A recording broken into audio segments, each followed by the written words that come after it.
रस्त्यावरती उभं राहून सुद्धा देत नाहीये। नव्या सरकारची नवी आणीबाणी आहे।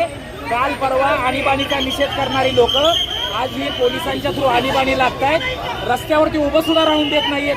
परवाचा मोर्चा बिना परवानगी झाला, आज तर मोर्चा हा कुणाच्या विरोधात नाहीये, केवळ मराठी माणसाची एकी दाखवण्यासाठी असणारा हा मोर्चा आहे। एवढी दडपशाही, एवढे हजारो पोलीस, एक शब्द तोंडातनं काढला तर उचलून गाड्यांमध्ये टाकतायत, जबरदस्ती करतायत।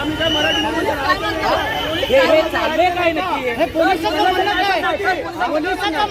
पोलिसांचं म्हणणंच सांगत नाही। त्या डीसीपी गायकवाडांना मी विचारतोय तुमचं काय म्हणणं आहे, आम्ही मोर्चा मी संपवायची जबाबदारी घेतो, ते बोलायला तयार नाहीयेत। आम्ही 5 मिनिटं बोलतो चौकात आणि मोर्चा संपवतो, याची जबाबदारी आम्ही घेतो ना, ते बोलायला तयार नाहीयेत। गाडीत बसा, गाडीत बसा। अरे गाडीत बसा काय? याच्यासाठी मिळवलं होता का महाराष्ट्र? सर तुम्हाला त्यांनी सांगितलं होतं की एक सभा घ्या, पण तुम्ही ऐकत नाही असं त्यांचं म्हणणं आहे। आम्ही सगळं सांगितलं त्यांना, ते खोटं बोलतात, दडदडीत खोटं बोलतात ते।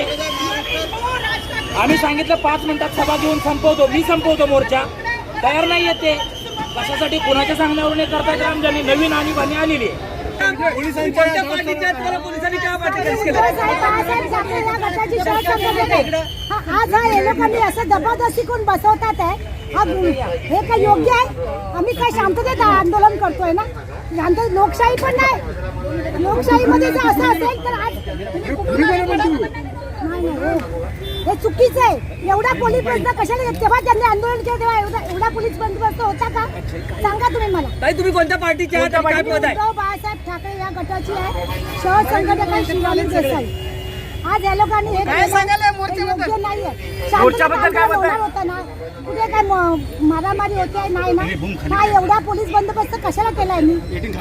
हा एवढा याच्यात त्यांनी पण केला तेव्हा एवढा पोलीस बंदोबस्त होता म्हणजे मराठ्यांचा आवाज दाबला जातो असं तुम्हाला वाटतं काय? हा तेच करतात आहे, मराठ्यांचा आवाज दाबला जाते, मराठ्यांना इथे राहायला द्यायचं नाही असं यांचं चाललेलं आहे।